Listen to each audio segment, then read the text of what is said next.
राजेश वानखेड़े जी का विशेष धन्यवाद। सोमान शेखर जी, अग्रवाल जी, मंच पे उपस्थित सभी बंधुओं का, और उससे ज्यादा आप सबका धन्यवाद कि इतनी तेज धूप में आप लोग सुनने के लिए बैठे हैं। एक तो स्कूल के बच्चों को तो जबरदस्ती भी बिठाया जा सकता है, तो हो सकता है वो दबाव भी आपके ऊपर हो। आप दबाव में बैठे हैं या खुश होकर बैठे हैं? खुश होकर बैठे हैं। क्योंकि जब मैं स्कूल में था तो हमें भी ऐसे बिठाते थे स्कूल में कभी कभी, और जब कोई बोलने आता था तो हमारे मन में भाव आता था कि जितना कम बोले उतना अच्छा रहेगा, क्योंकि धूप बहुत चुभती थी, परेशान करती थी। तो वैसे तो मैं बहुत ज़्यादा बोलने का अभ्यस्त हूँ, 1-2 घंटे, पर आज मैं बहुत कम बोलूँगा ताकि आप लोग उतना धूप में परेशान ना हो और जल्दी उठ सके यहाँ से। करीब 10 दिन पहले हमारे पास दिल्ली में फ़ोन आया कि 7 नवंबर को यहाँ एक विशेष कार्यक्रम होता है। मुझे सबसे अच्छा लगता है वहाँ जाना जहाँ किसी महापुरुष का जन्म हुआ हो, मृत्यु हुई हो, उसकी यादें जुड़ी हो। और जब मुझे पता लगा कि डॉक्टर अंबेडकर का जन्म यहाँ हुआ, आज पता लगा उनकी अस्थियां भी यहाँ पर हैं, तो मैं अक्सर भारत में और दुनिया के सभी क्षेत्रों में घूमता हूँ और ऐसे स्थानों पर जाना पसंद करता हूँ जहाँ ऐसी स्मृतियाँ हों। भारत के विभिन्न नेता, चाहे महात्मा गांधी हों या और नेता उस समय के हों, उन सभी के जन्म स्थान, शहादत स्थल, वो सब मैंने देखे हैं। कई कई घंटे वहाँ बैठा हूँ। डॉक्टर अंबेडकर मेरी नज़र में एक अत्यंत महान नेता हैं। उनको मैं अब्राहम लिंकन के बराबर समझता हूँ। अब्राहम लिंकन ना होते, आज जैसा अमेरिका हमें दिखता है वैसा अमेरिका ना होता अगर अब्राहम लिंकन अपने जीवन का बलिदान न करते। 1776 में अमेरिका आज़ाद हुआ, या कह सकते हैं कि 1787 के आसपास उसका संविधान पूरा लिखा गया। लेकिन वहाँ आज़ादी मिलने के बाद भी जो वहाँ के दास थे, स्लेव्स थे, उनको आज़ादी नहीं मिली थी। उनकी आज़ादी लगभग 90 साल के बाद हुई, 1860 के दशक में हुई। एक लंबा संघर्ष हुआ, और उस लंबे संघर्ष में जिस व्यक्ति ने एड़ी चोटी का जोर लगाया उसका नाम अब्राहम लिंकन था। लिंकन के खिलाफ अमेरिका के बहुत सारे लोग थे, पर वो अड़ गया, और अंत में उसने संविधान में संशोधन करवा के, जिसको हम अमेरिकी संविधान का 13th अमेंडमेंट कहते हैं, वो पारित करवाया, और जिसके बाद से वहां दास व्यवस्था समाप्त हुई।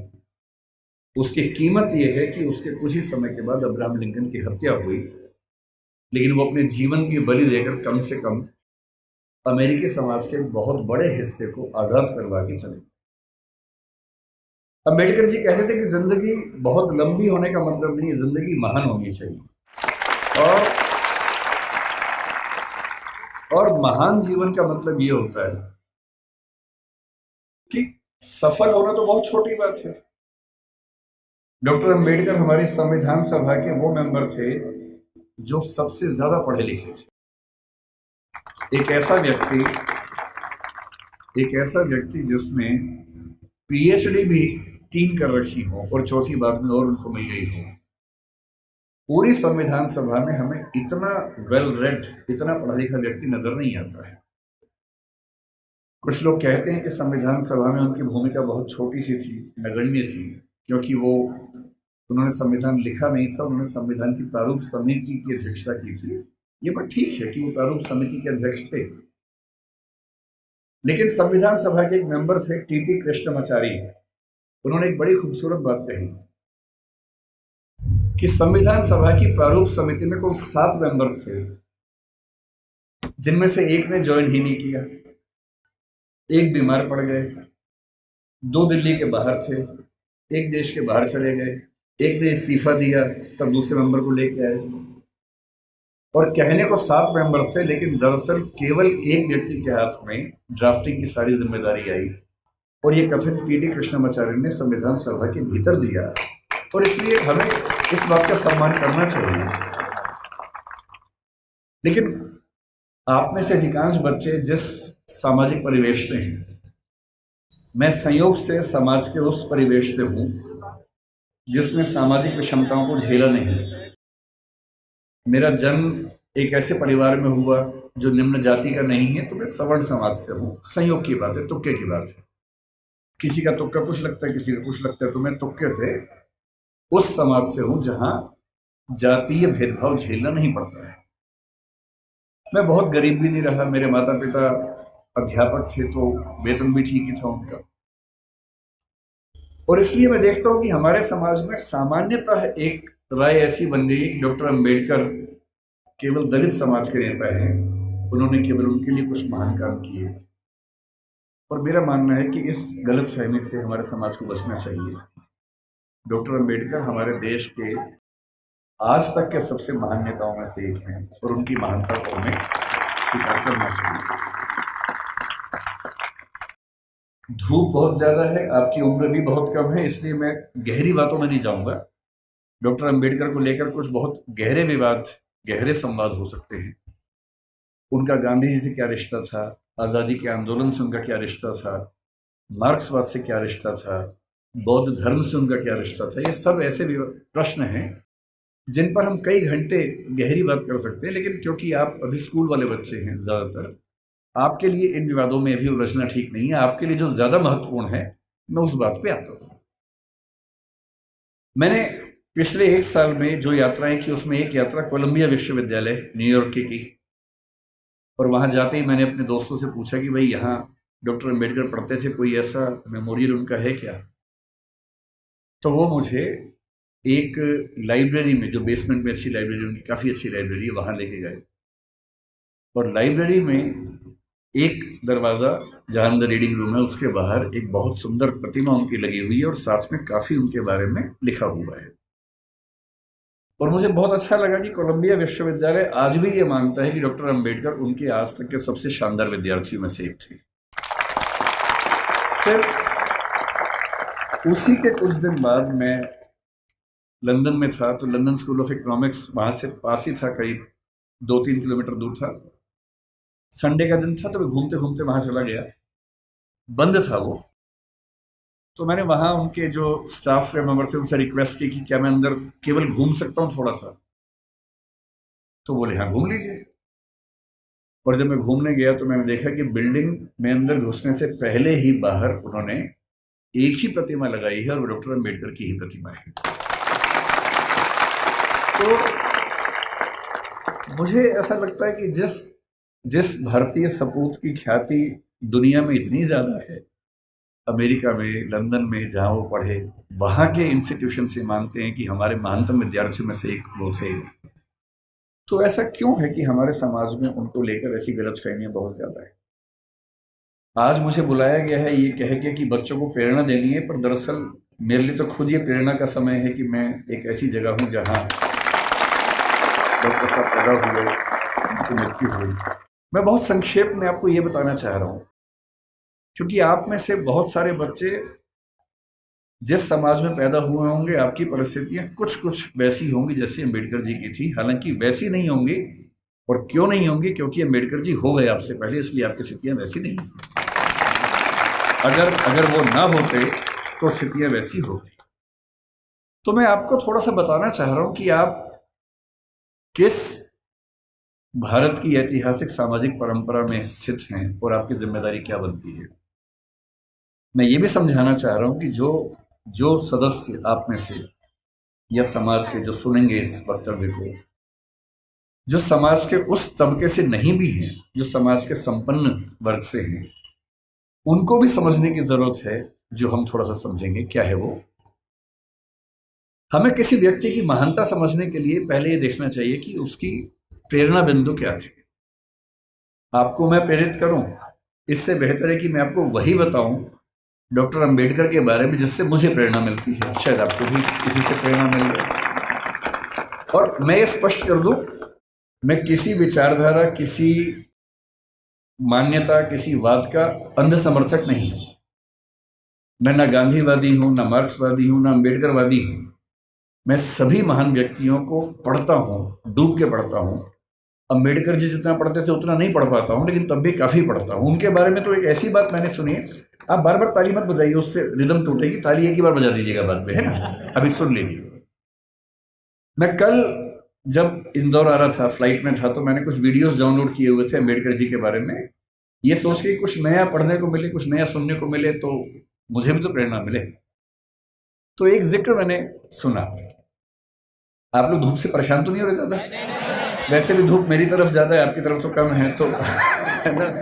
तो अगर मैं बोल सकता हूँ तो आप सुन भी सकते हैं, ऐसा क्या है। और आप बैठे हैं, मैं खड़ा हूँ, तो आपको तो ज़्यादा। तो मैंने कल एक बड़ा अच्छा जिक्र सुना। वो जिक्र एक विदेशी लेखक जिन्होंने किताब लिखी इनसाइड एशिया, ये 19 मतलब अम्बेडकर के समकालीन लेखक थे, जिनका नाम था जॉन गुंटर, बड़े प्रसिद्ध लेखक थे। उन्होंने लिखा कि मैं 1938 में एक बार डॉक्टर अम्बेडकर के घर गया और मैं दंग रह गया, उनकी लाइब्रेरी में किताबें गिनने लगा। तो उसके बाद पता लगा कि उनके पास उस समय 8,000 किताबें थी। ताली नहीं बजानी है, नहीं, सुनना है, केवल सुनना है। 8,000 किताबें थी।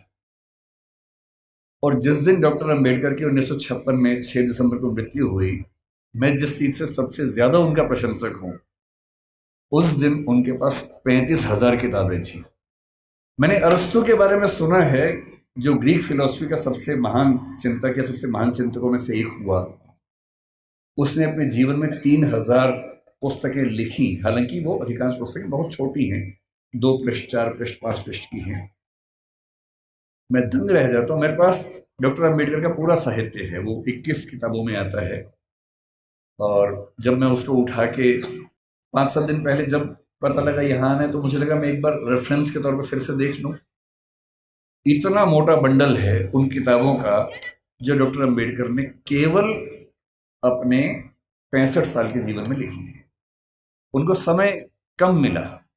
ये ईश्वर या नियति की क्रूरता है कि उनको समय कम मिला।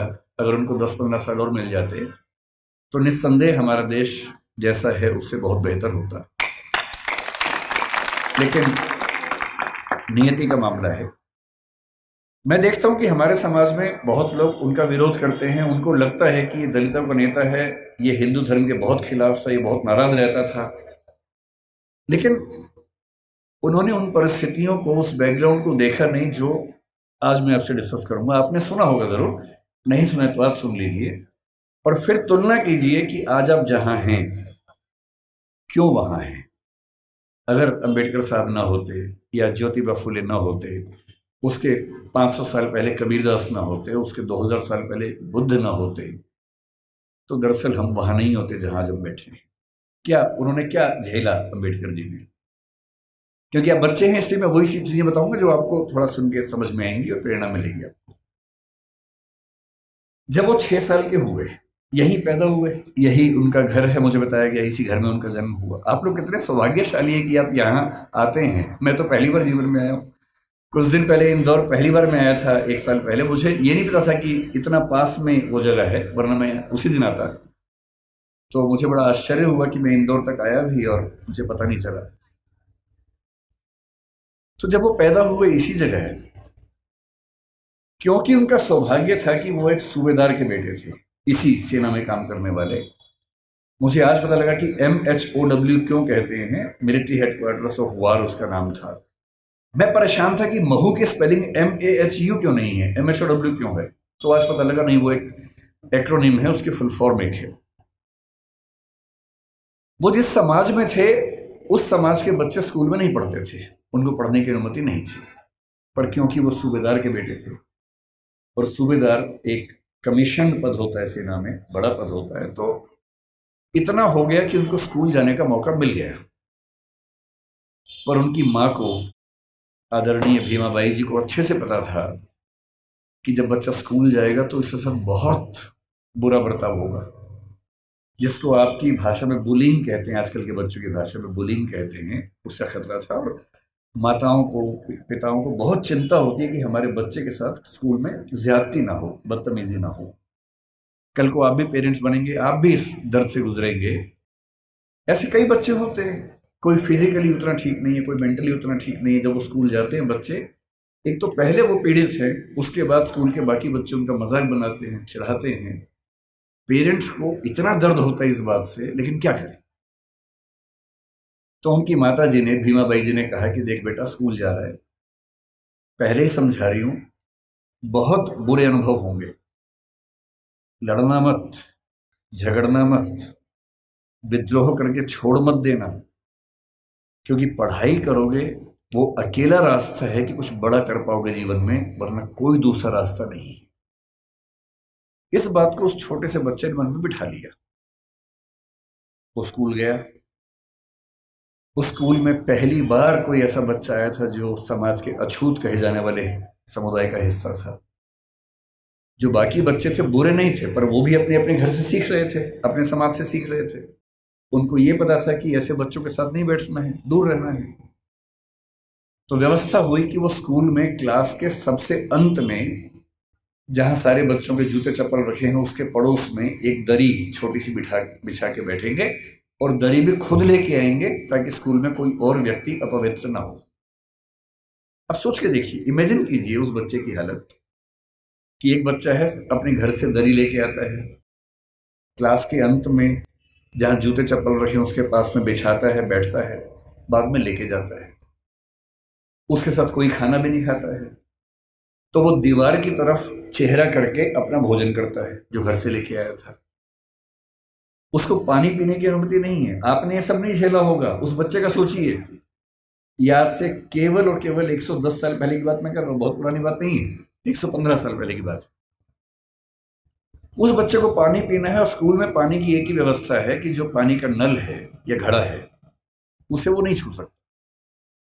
तो एक चपरासी है जो उसको दूर से पानी देगा तो वो पिएगा, वो घड़ा नहीं छू सकता है। और ये बात कोई और नहीं कहा है, डॉक्टर अंबेडकर ने खुद अपनी आत्मकथा लिखी है। वो उस समय छप नहीं पाई थी, छपी 1990 के आसपास है। अंग्रेजी में उस आत्मकथा के कुल 6 अध्याय हैं। उसका नाम है वेटिंग फॉर ए वीजा। ये उन्हीं की पुस्तक है।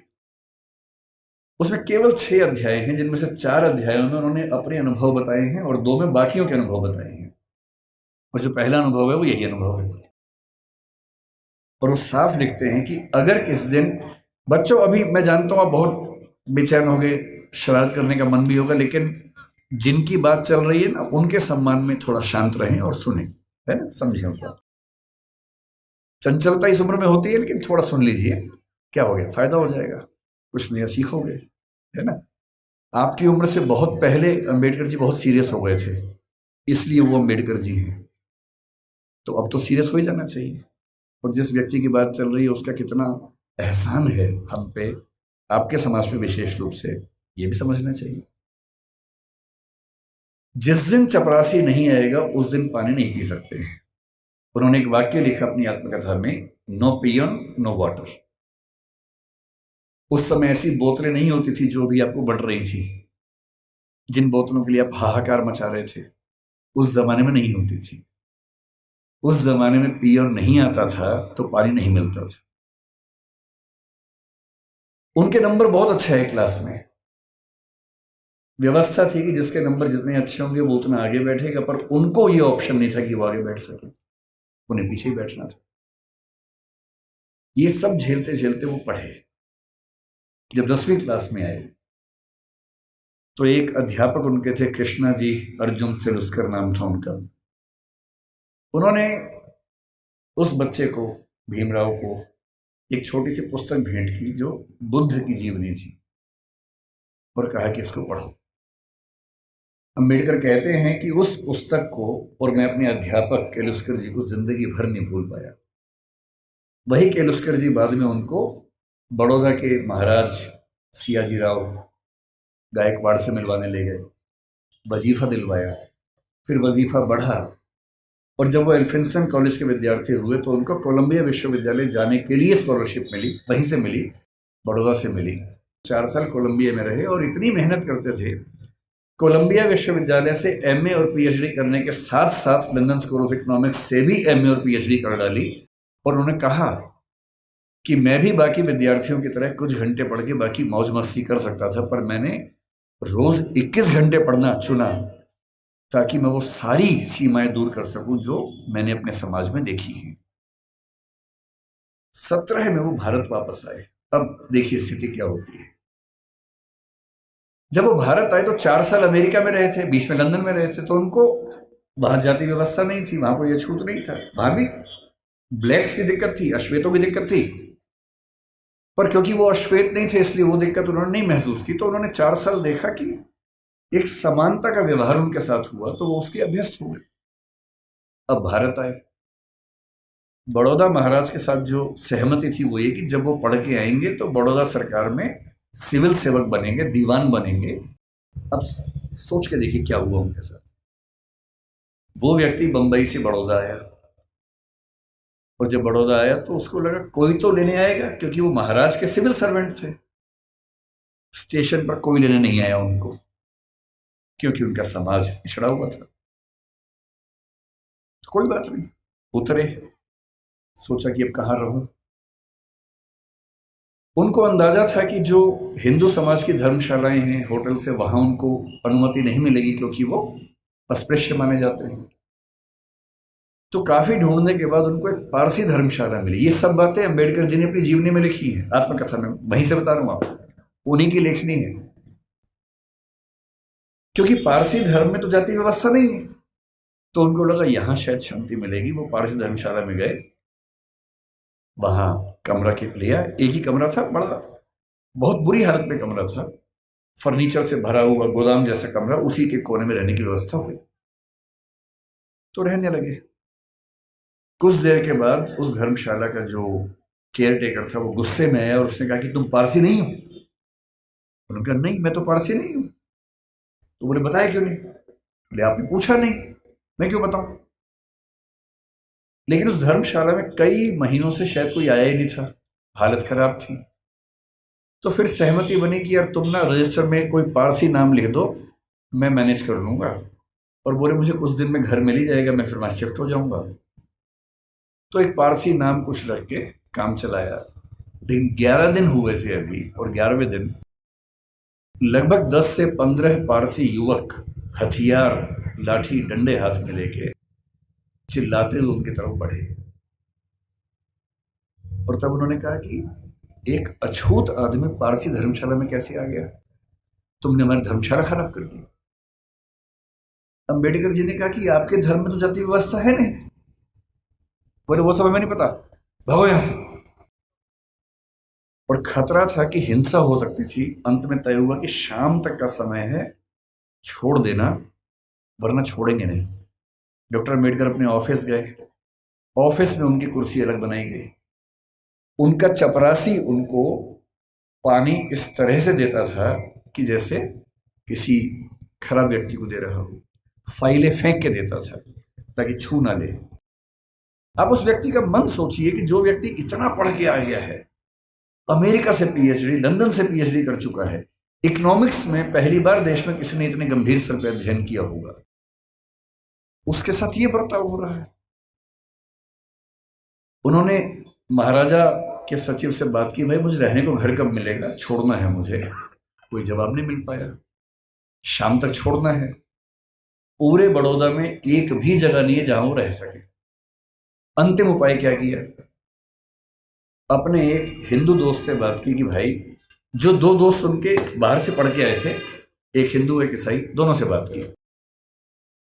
हिंदू दोस्त से कहा ऐसा कि ऐसे ऐसे छोड़ना पड़ रहा है पारसी धर्मशाला, क्या मैं तुम्हारे घर रह सकता हूं? बहुत प्रगतिशील व्यक्ति था, पर उसने 2 मिनट चुप होकर बोला कि देख यार, मुझे तो दिक्कत नहीं है, पर मेरे यहाँ जो लोग काम करते हैं ना, वो सब काम छोड़ देंगे, क्योंकि तुम अगर रहोगे तो वो फिर सब खत्म हो जाएगा। तो बोले ठीक है, कोई बात नहीं। एक ईसाई दोस्त था, ईसाइयों में तो प्रथा नहीं होती है, उससे पूछा। उसने कहा यार, हूं तो मैं ईसाई, लेकिन कुछ पीढ़ी पहले हम हिंदू थे, तो हमारे परिवार में अभी तक वो संस्कार हैं, और मेरी पत्नी इस बात से भड़क जाएगी कि आपने एक अछूत को अपने घर में कैसे बुला लिया। और तब डॉक्टर अंबेडकर लिखते हैं अपनी आत्मकथा में, जो हिंदू समाज के लिए अछूत है वो पारसी के लिए भी अछूत है, वो ईसाई के लिए भी अछूत है। और यही मुंबई में सिडनेहम कॉलेज में जब वो प्रोफेसर बन के गए, वहां भी ये बर्ताव हुआ कि उनको पानी पीने की व्यवस्था अलग थी। सिडनेहम कॉलेज, जो कि बहुत प्रतिष्ठित कॉलेज है मुंबई का, एक बार घड़ा छू लिया तो घड़े को तोड़ा गया पवित्र करने के लिए, और तब उनको फिर ये लगा कि ये अलग अलग धर्म जो दावा करते हैं कि हम समानता वाले धर्म हैं, उन सबका ऐसा बर्ताव क्यों है। फिर एक घटना लिखते हैं अंबेडकर जी अपनी आत्मकथा में। एक बार वो नासिक से औरंगाबाद जा रहे थे निजी यात्रा पे कुछ दोस्तों के साथ। उन्होंने जानबूझ के सबसे कहा किसी को बताना मत, मैं नहीं चाहता किसी को पता लगे, निजी यात्रा रखेंगे इसको। रास्ते में दौलताबाद का किला पड़ा। दौलताबाद का किला ऐतिहासिक स्थल है, उनकी इच्छा हुई कि देखते हैं उसको। तो 7-8 दोस्त खूब धूल मिट्टी झेलते हुए वहां पहुंचे। किसी को बताया नहीं था। जब पहुंचे तो वहां एक पानी का हौद था जहां पर लोग हाथ मुंह धो लेते हैं। इन सब ने वहां पर हाथ मुंह धो लिया। इतने में वहां कुछ मुस्लिम युवक गुस्से में आए हथियार लेके। उनको किसी ने बता दिया था कि ये लोग अछूत समुदाय से हैं, और लड़ने लगे उनके साथ। अंबेडकर जी ने उनको समझाया, डांटा, कहा भाई तुम तो मुसलमान हो और तुम्हारा धर्म तो कहते कि हम सब बराबर हैं। वो बोले वो सब बेकार की बात है, तुमने हमारा ये अपवित्र कर दिया है। और हालत ये आ गई कि अंबेडकर जी को लगा कि अब हिंसा भी हो सकती है और ऐसा ना हो कि कुछ बड़ा नुकसान हो जाए। किसी तरह से वहां से जान बचा के, हालांकि बाद में उनको देखने की परमिशन मिली, किला देखा, वापस आए। और उस दिन उन्होंने लिखा भी डायरी में, जो हिंदू पारसी ईसाई के लिए अछूत है वो मुसलमान के लिए भी अछूत है। आप अनुभव सोचिए उस व्यक्ति के जिसको समाज के सब समुदाय गाली दे रहे हैं। इतना पढ़ने के बाद, जो बड़ौदा के राजा का सैन्य सचिव रह चुका है, जो व्यक्ति सिडनेहम कॉलेज में असिस्टेंट प्रोफेसर रह चुका है, और वो लगातार कोशिश कर रहे हैं कि इस समाज के भीतर हमें एक्सेप्टेंस मिल जाए, हमारे समाज को एक्सेप्टेंस मिल जाए। उनके मन में आता नहीं होगा कि अगर वो वापस चले जाते इंग्लैंड, 1 साल के लिए फिर से गए भी थे, अगर वो चाहते तो अमेरिका में, इंग्लैंड में, दुनिया भर के सबसे अच्छे इंस्टीट्यूट्स में, यूनिवर्सिटीज में प्रोफेसर बन के शानदार जिंदगी गुजार सकते थे। क्या कमी थी उनके जीवन में? पर उनको एक बात हमेशा लगती थी कि अगर मेरे समुदाय में संयोग से मैं पढ़ लिख गया हूं, उनके परिवार के 14 बच्चों में वो 14वें बच्चे थे, और उनके खानदान का, उनकी जाति का, समुदाय का पहला बच्चा था जिसने 4th क्लास पास की थी। उनको एक ही बात लगती थी कि मैं अपनी जिंदगी तो शानदार बना के गुजार सकता हूं, बड़ी बात नहीं है।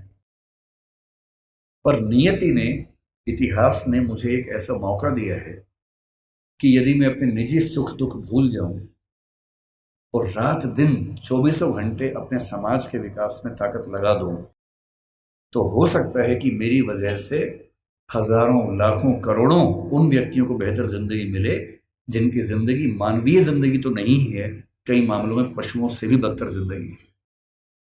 और इसीलिए मैं कहता हूं कि जो बोधिसत्व शब्द है वो दरअसल वैसे ही व्यक्तियों के लिए बना हुआ है। बोधिसत्व क्या होता है? महात्मा बुद्ध के बारे में कहते हैं कि जब उनको मोक्ष मिल गया, बुद्ध मानते थे कि जीते जी भी मोक्ष मिल सकता है।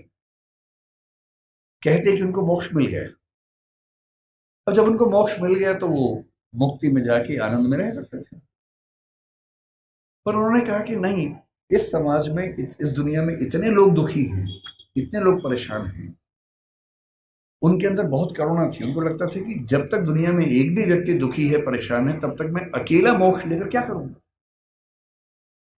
उन्होंने अपने मोक्ष को स्थगित कर दिया और कहा कि मैं लगातार प्रयास करूंगा कि मेरे साथ साथ सभी को मुक्ति मिले। और तब से बुद्धिज्म में कंसेप्ट आया कि जो व्यक्ति अपनी मुक्ति के लिए अर्ह है, एलिजिबल है, उसके बाद भी मुक्त नहीं होना चाहता, क्योंकि वो चाहता है कि मैं सबको मुक्त करके मुक्त होऊंगा, उसको बोधिसत्व कहते हैं। और इस समाज में यदि कोई सच्चा बोधिसत्व हुआ है तो वो डॉक्टर अंबेडकर हैं। इस बात को हमें ईमानदारी से मानना चाहिए। इतने बुरे अनुभवों से गुजरने के बाद इस व्यक्ति को गुस्सा क्यों नहीं आएगा? इस व्यक्ति के अंदर नफरत पैदा क्यों नहीं होगी? ऐसा ही हुआ था 1848 में ज्योतिराव फूले के साथ। फूले अंग्रेजी माध्यम से पढ़े हुए व्यक्ति थे और जब पढ़ाई खत्म हुई उनकी 1847 में, 1848 में उनके एक मित्र ने, जो कि उच्च जाति का था, कहा कि मेरी शादी है तो मेरी शादी में आना। इनको भी लगा ठीक है चलता हूं, उसी शादी में चले गए। उस शादी में वो गए और दूल्हे के माता पिता ने जैसे ही देखा कि एक अवर्ण व्यक्ति विवाह में आ गया है, इतना खराब से उनको लताड़ा, इतना अपमान किया। और ज्योतिराव फूले कहते हैं कि वही मेरा टर्निंग पॉइंट था। मुझे इस अपमान और इस जिल्लत से सिर्फ खुद को नहीं, अपने समाज के हर व्यक्ति को बाहर निकालना था।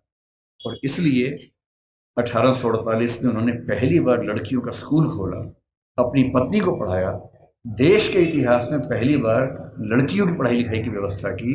आज ये जो बच्चियां बैठी हैं, अगर फूले न होते तो आज आप घर के अंदर चौका कर रही होती, चूल्हा चौका कर रही होती, यहाँ ना बैठी होती। इसलिए जिन व्यक्तियों की वजह से हम अच्छा जीवन जी रहे हैं, उनके प्रति कृतज्ञ होना हमारा धर्म है, हमारी जिम्मेदारी बनती है। इतनी खराब परिस्थितियों के बाद जो व्यक्ति इतना आगे बढ़ा, उसने देश के लिए क्या क्या किया, हल्का सा अंदाजा ये भी आपको। जो लोग कहते हैं कि उन्होंने केवल दलित समाज पर कल्याण किया, वो बहुत छोटी बात कहते हैं। वो तो किया ही। उन्होंने महाड़ सत्याग्रह किया, उन्होंने पानी के लेकर खूब सत्याग्रह किया, मंदिर प्रवेश को लेकर सत्याग्रह किया। जब उनको लग गया कि सबसे बात नहीं बनेगी, वो नाराज भी हुए। 1927 में उन्होंने मनुस्मृति दहन किया। 1935 में येवला में घोषणा की कि मैं पैदा हुआ हूं हिंदू धर्म में, लेकिन मैं मरूंगा नहीं हिंदू धर्म में। महात्मा गांधी ने उनसे निवेदन किया कि ऐसा ना करें। उसके बाद 21 साल तक वेट किया ताकि समाज अगर बदल सके तो मुझे इतना बड़ा स्टेप न लेना पड़े। और 1956 में जब उनको लग गया कि मेरी मृत्यु नज़दीक है और मैं अपने समुदाय को संशय में, दुविधा में न छोड़ के जाऊं, तो अपनी मृत्यु से केवल 1.5 महीना पहले 14 अक्टूबर के दिन उन्होंने बौद्ध धर्म को अपना लिया। ये तो एक पक्ष है उनके जीवन का, जो दलित समाज या अछूत समुदाय को मुख्य धारा में लाने के लिए उन्होंने किया। उनके जीवन का उससे बड़ा पक्ष जो मेरी नज़र में है, वो महिलाओं के बारे में। आपको अंदाजा नहीं होगा शायद, जब भारत का संविधान बना, उन्होंने बहुत जिद की, और ये बात 1935-36 से ही शुरू हो गई थी, आज़ादी के बाद तक चलती रही, कि महिलाओं को बराबरी मिलनी चाहिए और महिलाओं को बराबरी देने के लिए यूनिफॉर्म सिविल कोड का आना बहुत ज़रूरी था, जिसको आजकल हम बोलते हैं समान नागरिक संहिता। ये यूनिफॉर्म सिविल कोड आज सरकार कह रही है कि हम लेके आएंगे। ये जिद जिस व्यक्ति की थी वो डॉक्टर अंबेडकर थे। उनको पता था कि जब तक सामाजिक कानून सभी धर्मों में पुरुष और महिला के लिए बराबर नहीं होंगे, तब तक महिलाएं आगे नहीं बढ़ सकती हैं। और उन्होंने कहा था, मैं किसी समाज की प्रगति का अनुमान इस बात से करता हूं कि वहां महिलाओं की हालत कैसी है। अगर महिलाएं पढ़ी लिखी नहीं है, वो घर के अंदर बंद है, तो समाज कैसे प्रगति करेगा? वो नेहरू जी से लड़ गए।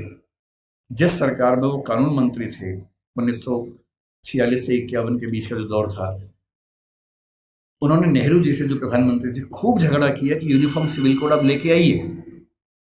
उस समय नेहरू जी का मानना यह था कि 1951 के पहले आम चुनाव होने के बाद, जनता से विश्वास लेने के बाद मैं लेके आऊंगा।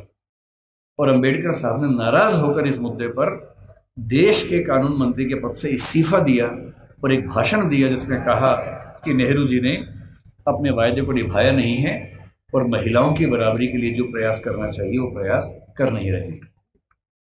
और फिर 1956 में उनकी मृत्यु होने से 1 साल पहले, 1.5 साल पहले, जो हिंदू कोड बिल था, Hindu code bill uniform civil code का एक बड़ा हिस्सा था जो हिंदू समाज के बारे में था, उसको 4 कानूनों के रूप में नेहरू जी ने पारित करवाया, जिसमें से एक हिंदू मैरिज एक्ट है, एक हिंदू सक्सेशन एक्ट है। और यदि आज हिंदू समाज की महिलाओं को वो सारे अधिकार मिल पाए हैं जो हिंदू पुरुषों को मिलते हैं, तो उसके पीछे जिम्मेदार सबसे बड़ा यदि कोई एक व्यक्ति है तो वो डॉक्टर अंबेडकर है। इसलिए भारत की महिलाओं को, आप जिस भी धर्म को मानते हो, मुस्लिम समाज पर यूनिफॉर्म सिविल कोड उस समय लागू नहीं करवा पाए वो, अब शायद वो भी होगा। और किसी भी समाज हो, हिंदू समाज हो, मुस्लिम समाज हो, कोई भी समाज, यदि उस समाज की महिलाओं के साथ बराबरी नहीं है तो राज्य की जिम्मेदारी बनती है कि वो कानून बनाकर बराबरी लाए, और ये विचार मुख्य रूप से अंबेडकर जी का ही था, जिसकी वजह से आज हम यहाँ खड़े हैं। तीसरी बात, लोग कहते हैं कि आज़ादी के संघर्ष में उन्होंने उतना साथ नहीं दिया। ठीक बात है, उनकी अपनी प्राथमिकताएं थी। 1942 से 46 तक जब स्वाधीनता संग्राम एकदम चरम स्तर पर था, वो वायसराय की काउंसिल में श्रम मंत्री थे या श्रम विभाग के प्रमुख थे। आज हम कहते हैं कि भारत में जो श्रम सुधार हैं, श्रम सुधार का मतलब किसी भी व्यक्ति को नौकरी पे रखेंगे तो कम से कम इतना वेतन देना ही होगा। न्यूनतम वेतन बोलते हैं, मिनिमम वेजेस बोलते हैं। प्रोविडेंट फंड बोलते हैं कि जब कोई व्यक्ति रिटायर हो तो उसको कितना पैसा मिलता है एक साथ। यदि कोई व्यक्ति 8 घंटे से ज़्यादा काम करता है, उसको अतिरिक्त वेतन मिलना चाहिए, ओवर टाइम की पेमेंट मिलनी चाहिए। ये सारे श्रम सुधार जिस व्यक्ति ने किए हैं भारत में, वो डॉक्टर अंबेडकर हैं। इसलिए वो जिम्मेदारी केवल दलित समाज की नहीं है, देश की सारी महिलाओं की भी है, देश के सारे मजदूरों और नौकरी करने वालों की भी है। इन सब के प्रति, सब ठीक है ना, इन सब के प्रति डॉक्टर अंबेडकर की भूमिका ऐसी है कि हम उसको भूल नहीं सकते। अंतिम बात, आपकी स्थिति को देखते हुए जल्दी खत्म करते, उनसे हमें क्या सीखना चाहिए, क्या सीखें उनसे? उनसे हमें मुख्य रूप से 3-4 बातें सीखनी है। उन्होंने कहा कि मैंने जो कुछ सीखा है 3 व्यक्तियों से सीखा है। बुद्ध से सीखा, कबीर से सीखा और ज्योतिराव फुले से सीखा। सच बात है कि उन्होंने अपनी माँ भीमा बाई से भी बहुत कुछ सीखा, क्योंकि माँ ने ही सिखाया था कि भूल के भी झगड़ा मत करना, पढ़ना। और उनकी जिंदगी में एक टर्निंग पॉइंट ये भी था कि जब उनकी माँ की मृत्यु हो रही थी तो कोई वैद्य उनके घर तक नहीं आए, क्योंकि वो अछूत महिला थी, तो वैद्य उनके घर में कैसे आ सकता था। और तब उनको लगा कि मेरी माँ जिस रोग से मरी वो तो चलो एक दैहिक रोग था, पर ये समाज जिस मानसिक रोग से ग्रस्त है उसका इलाज जरूरी है, और जीवन भर उन्होंने वो किया। अंबेडकर जी से आपको और हमें क्या सीखना चाहिए? मैं तो अपने हिस्से का सीखता हूं, आपको भी क्या सीखना चाहिए? देखिए, जो समाज का वंचित समुदाय है, जिसमें हम में से अधिकांश लोग आते हैं, आपको समानता की स्थिति में आना है। अंबेडकर जी एक बड़ा सुंदर संविधान देश का लिख के गए हैं। उस संविधान में एक हिस्सा मूल अधिकारों का है। बहुत इंटरेस्टिंग बात है कि हमारे संविधान के मूल अधिकारों में सबसे पहला अधिकार समानता का है, न कि स्वतंत्रता का है, क्योंकि समानता जरूरी है। और अनुच्छेद 14 है, 15 है, 16 है, 17 है, 18 है, ये 5 अनुच्छेद पूरी तरह से समानता को स्थापित करने का प्रयास करते हैं। और आर्टिकल 17 में साफ साफ लिखते हैं, अस्पृश्यता का अंत किया जाता है और किसी भी रूप में इसका आचरण निषिद्ध होगा और दंडनीय होगा। अपने मरने से 1 साल पहले दबाव डाल के 1955 में उन्होंने अस्पृश्यता अपराध अधिनियम भी पारित करवा लिया, जिसके तहत अनटचेबिलिटी या अस्पृश्यता को या छुआछूत को अपराध घोषित किया गया। उनसे हमें क्या सीखना चाहिए? आपको क्या सीखना चाहिए? पहली बात, उन्होंने एक बड़ी गहरी बात कही थी कि शिक्षा शेरनी का दूध होता है और जो इसको जितना पीता है उतना ही दहाड़ता है। बिना शिक्षित हुए कुछ नहीं मिल सकता।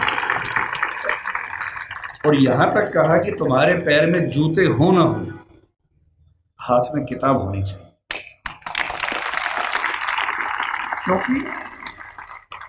क्योंकि एक जीवन में अगर आप चाहते हैं कई जीवन के बराबर जिंदगी जी के आगे बढ़ना, उसका एक ही रास्ता है, किताबें, पढ़ाई। इसके उदाहरण खुद डॉक्टर अंबेडकर हैं। आपके समाज के पास ना उतना पैसा है, ना उतनी जमीन है, ना उतनी संपत्ति है, ना उतना रसूख है, ना उतनी पॉलिटिकल ताकत है। जिन समुदायों, जिन परिवारों के पास ये सब नहीं होता, उनके पास आगे बढ़ना एक ही रास्ता बचता है, वो है शिक्षा, तालीम। और सोशल मीडिया ने एक अच्छा काम ये किया गया है कि अच्छी अच्छी पढ़ाई, अच्छे अच्छे अध्यापक अब आपके मोबाइल फोन की मदद से आप सबके घर के अंदर पहुंच चुके हैं। अब तो हमारे पास ये भी कहने को नहीं है कि अच्छे टीचर्स नहीं मिलते हैं। जो टीचर दिल्ली को मिलते हैं, जो जेएनयू को मिलते हैं, जो मुंबई को मिलते हैं, देश के अच्छे अच्छे संस्थान को मिलते हैं, हार्वर्ड को मिलते हैं, वो सारे के सारे ऑनलाइन, और उनमें से बहुत सारी क्लासेस उनके निःशुल्क यूट्यूब पे, सोशल मीडिया पे उपलब्ध है। अगर आपके अंदर पढ़ने की जिद हो तो आज पढ़ना पहले की तुलना में बहुत आसान हो चुका है। असली बात है कि आपके अंदर वो जिद है या नहीं। दूसरी बात, मैं आईएएस के लिए पढ़ाता हूँ। दृष्टि नाम की संस्था हमारी है और हमारे बहुत सारे बच्चे आईएएस बनते हैं, जिनमें से बहुत अच्छा अनुपात उन बच्चों का है जो SC ST कैटेगरी से, OBC कैटेगरी से होते हैं।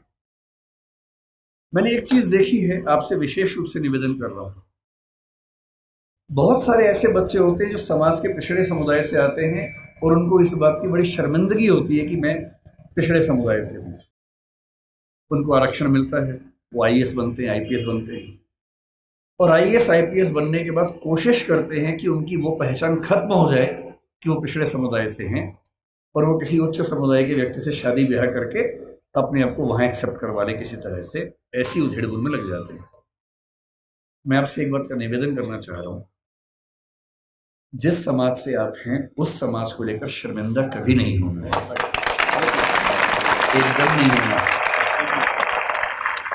आप सिविल सेवक बनेंगे, नेता बनेंगे, पुलिस वाले बनेंगे, जज बनेंगे, जो भी बनेंगे, आपकी मुख्य जिम्मेदारी संविधान के प्रति है, अपने दायित्वों के प्रति है, एकदम ठीक बात है, उसमें कोई कोताही करनी भी नहीं चाहिए। पर ध्यान रखना है, आरक्षण के पीछे का मूल तर्क क्या है। आप सोच के देखिए कि इस देश में कुल नौकरियां अगर मैं मान लूं केंद्र में तो 1 लाख के आसपास, जिनमें SC समाज की 15,000 के आसपास होंगी। SC समाज की कुल आबादी अगर हम देखें, इस समय 16% से ऊपर आबादी है। अगर 150 करोड़ दिमाग में रखने या 140 करोड़ रखे तो 23 करोड़ के आसपास आबादी दलित समाज की या SC समाज की भारत में। 23 करोड़ में से अगर 15,000 लोग नौकरी पा लेंगे, क्या इससे दलित समाज की आर्थिक स्थिति बेहतर हो जाएगी? नहीं होगी, वो तो 15,000 की होगी। तो आरक्षण क्यों दिया जाता है? आरक्षण का उद्देश्य ये नहीं है कि लोग अमीर हो जाए, वो तो 15,000 होंगे। आरक्षण का उद्देश्य ये है कि जब पूरे एक गांव में एक दलित बच्चा या ST बच्चा या OBC बच्चा आईएएस बनता है या जज बनता है, उस गांव के हर व्यक्ति को कॉन्फिडेंस आ जाता है कि दिक्कत आएगी तो मेरा छोटा भाई मेरे साथ खड़ा हुआ है, और आपको वो छोटा भाई छोटी बहन बनना है। जिस दिन आप सफल हो जीवन में, आपके समाज ने बहुत आहुति दी है आपकी सफलता में, और आप जिंदगी भर भी उनकी मदद करेंगे तो अपना उधार चुका नहीं पाएंगे। कोई ऐसा काम नहीं करना जो गैर कानूनी हो, जो असंवैधानिक हो, ऐसा नहीं करना है। अपनी नौकरी की हदों में रहना है, अपने नियमों का पालन करना है। लेकिन जैसे आप आईएएस बनेंगे, आपके परिवार में कोई संकट में होगा, आप उसकी हेल्प करेंगे।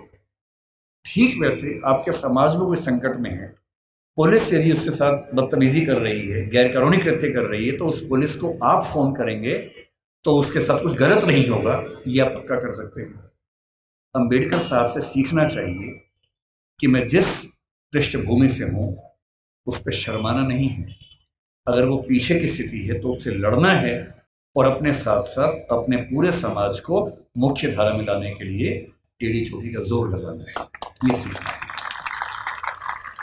तो पहली बात सीखनी है पढ़ाई, दूसरी बात सीखनी है अपने समाज का साथ देना। पीछे कोई भी हट सकता है। जाति को लेकर कबीरदास ने बड़ी गहरी बात कही थी कि व्यक्ति की पहचान उसकी योग्यता से होनी चाहिए, मेहनत से होनी चाहिए। जाति में क्या रखा हुआ है? उन्होंने कहा, जाति ना पूछो साधु की, पूछ लीजिए ज्ञान। ज्ञान पूछो, मोल करो तलवार का, पड़ी रहन दो म्यान। म्यान में क्या रखा है? तलवार की कीमत है। और यदि हम कहते हैं कि पिछड़े समाज के लोग पढ़ने में पीछे हैं, तो ऐसा क्या था कि एक बच्चे को मौका मिला और वो पूरी संविधान सभा में सबसे ज्यादा पढ़ा लिखा व्यक्ति बन गया?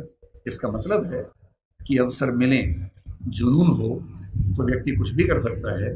और मेरे पास जो मेरे प्रेरणा स्रोत हैं बहुत सारे हैं, उनमें से एक डॉक्टर अंबेडकर हैं। जब जब मैं इस रूप में प्रेरित होना चाहता हूं कि किन व्यक्तियों ने अपनी जिंदगी की आहुति देकर एक पूरे समाज, एक पूरे राष्ट्र की जिंदगी बदली, मुझे अब्राहम लिंकन, मैरी गूज, रोजा पार्क्स, डॉक्टर अंबेडकर, ऐसे कुछ नाम याद आते हैं।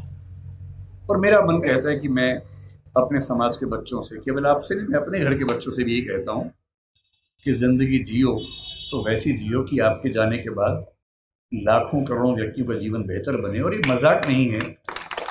डॉक्टर अम्बेडकर ने हमेशा कहा कि भाई नायक पूजा मत करना। जब लोग उनका जन्मदिन मनाते थे वो बुरा मानते थे कि यार तुम बिना बात के मुझे भगवान बना रहे हो, ऐसा मत करो।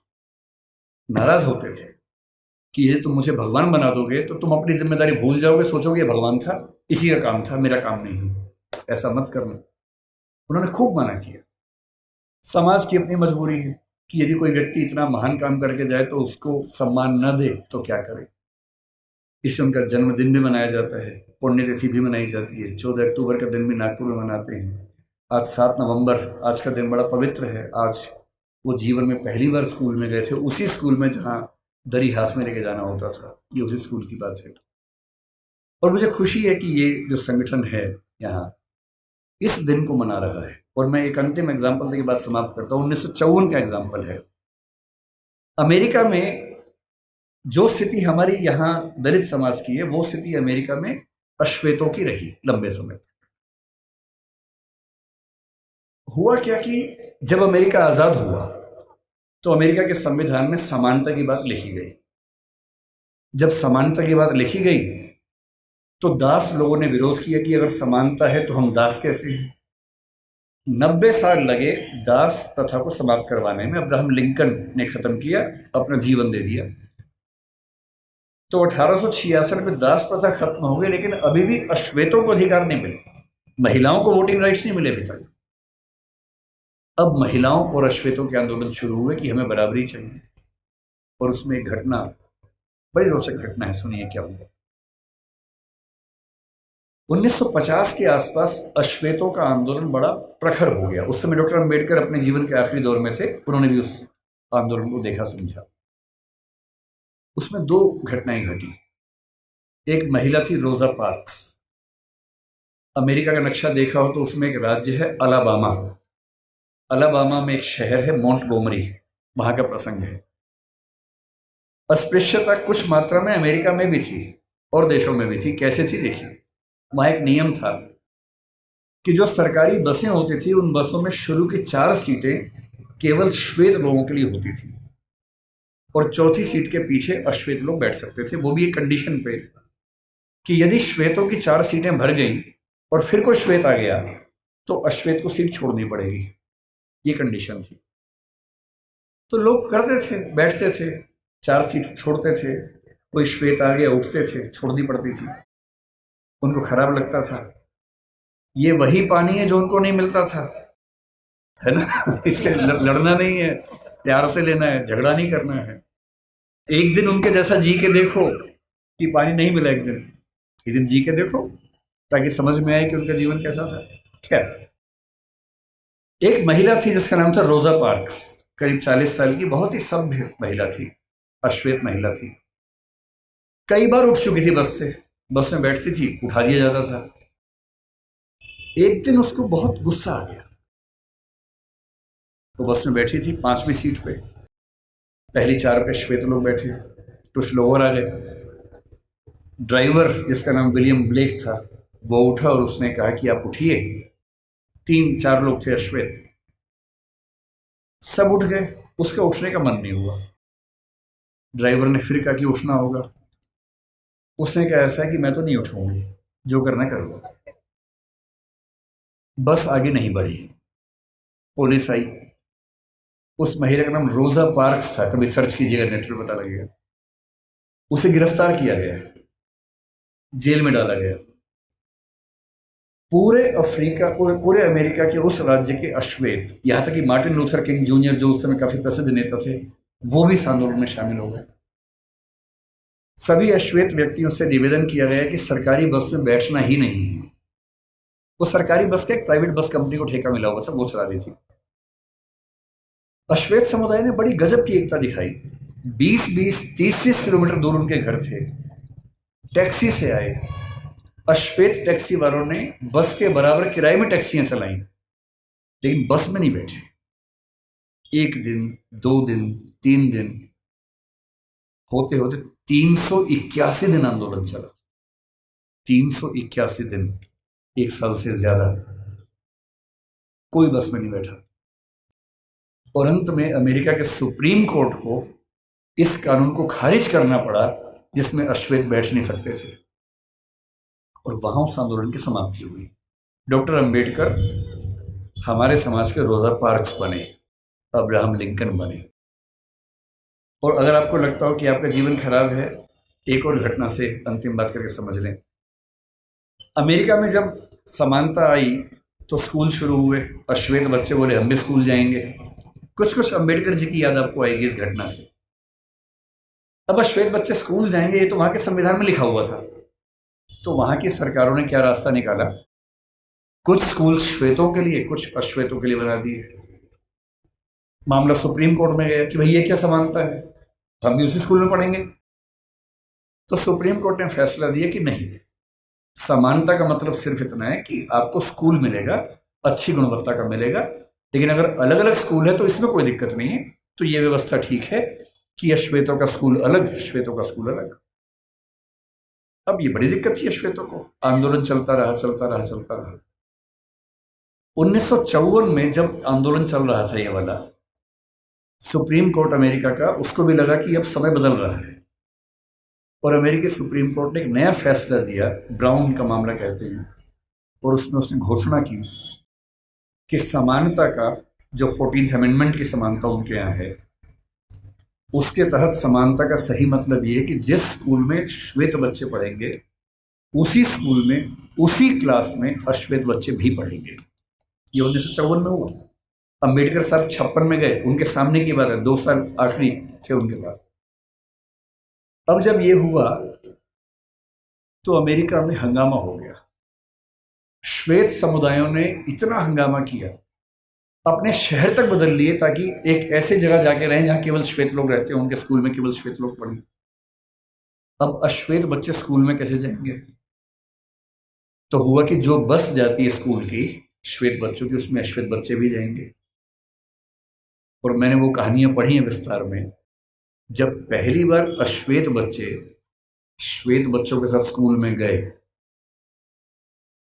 उस बस को घेर कर पुलिस की कम से कम 10 गाड़ियां आगे पीछे चल रही थी, क्योंकि किसी भी तरफ से हमला हो सकता था, गोलियां चल सकती थी, बच्चों की हत्या हो सकती थी। और बहुत भारी संख्या में पुलिस बस के साथ साथ स्कूल के अंदर, स्कूल के बाहर खड़ी होती थी। और अमेरिकी समाज को लगभग 70-80 साल लगे हैं, लेकिन अगर आप ध्यान से देखें, 1776 की आज़ादी जो दासों की आज़ादी नहीं थी, अश्वेतों की नहीं थी, महिलाओं की नहीं थी। 1866 में दासों की मुक्ति जो महिलाओं की नहीं थी, अश्वेतों की नहीं थी। 1950-55 के आसपास महिलाओं और अश्वेतों की मुक्ति। ठीक उस समय मार्टिन लूथर किंग जूनियर को 35 साल की उम्र में नोबेल पुरस्कार मिलना, और उसके लगभग 50-55 साल बाद बराक ओबामा का अमेरिका का राष्ट्रपति बनना। इतिहास ऐसे बदलता है। इतिहास में हर व्यक्ति को अपने हिस्से की भूमिका निभानी होती है। अंबेडकर जी ने अपने हिस्से की भूमिका निभा दी है, आपकी बाकी है।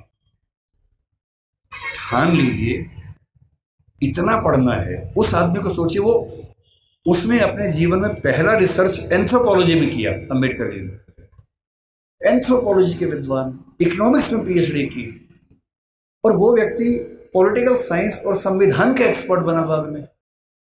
जिस विषय में बात करेंगे उस विषय का एक्सपर्ट बना। अगर वो ऐसा कर सकते हैं तो आप क्यों नहीं कमर कर सकते? और मैं अंत में ये बात कहकर समाप्त करूंगा, ठान लीजिए उन्हीं की बात, पैरों में जूते हो ना हो। तुम लोग ध्यान से समझो, पानी की बोतल मिले ना मिले, हाथ में किताब होनी चाहिए। और किताब सूरज से, धूप बचाने के लिए नहीं होती है। आप बचा लो, कोई बात नहीं। किताब इसलिए नहीं चाहिए कि धूप से बचना है, किताब इसलिए चाहिए कि धूप जैसा तेज अपने अंदर पैदा हो। और एक बहुत प्रसिद्ध विचारक हुए सफदर हाशमी, उन्होंने मजदूर समाज के लिए एक बात कही थी जो मैं आपको कह रहा हूं। उन्होंने एक गीत लिखा कि शिक्षा से ही बदलाव हो पाएगा। वो कहते हैं, पढ़ना लिखना सीखो ओ मेहनत करने वालों, पढ़ना लिखना सीखो ओ मेहनत करने वालों, पढ़ना लिखना सीखो ओ भूख से मरने वालों। क ख ग घ को पहचानो, अलिफ को पढ़ना सीखो, अ आ ई को हथियार बनाकर लड़ना सीखो। जो लड़ाई आप लड़ रहे हैं उस लड़ाई में ना बंदूक चाहिए, ना तोप चाहिए, ना लाठी चाहिए, ना भाला चाहिए, डंडा नहीं चाहिए, किताब चाहिए, अक्षर चाहिए। और पढ़ना क्या है? हर चीज़ पढ़नी है। संविधान को घोट लेना है ताकि आपको पता रहे क्या अधिकार है। कानून को ठीक से पढ़ना है, CRPC IPC को ठीक से पढ़ना है ताकि कोई आपके खिलाफ ज्यादती न कर सके। हर नागरिक को पता होना चाहिए कि मेरे क्या अधिकार हैं और मैं राज्य से क्या उम्मीद कर सकता हूं। साहित्य भी पढ़ना है और वो साहित्य देखना है जो साहित्य आम आदमी के पक्ष में है, वो साहित्य नहीं जो भव्य इमारतों के बारे में है। अदम गोंडवी जैसे साहित्यकार को पढ़ना है, कबीरदास को पढ़ना है जो समाज के आम व्यक्ति की जिंदगी को ठीक से समझता है, समझाता है। अदम गोंडवी ने आपके समाज के एक छोटे हिस्से के बारे में इतनी गहरी कविता लिखी, आइए महसूस करिए जिंदगी के ताप को, मैं चमारों की गली में ले चलूंगा आपको।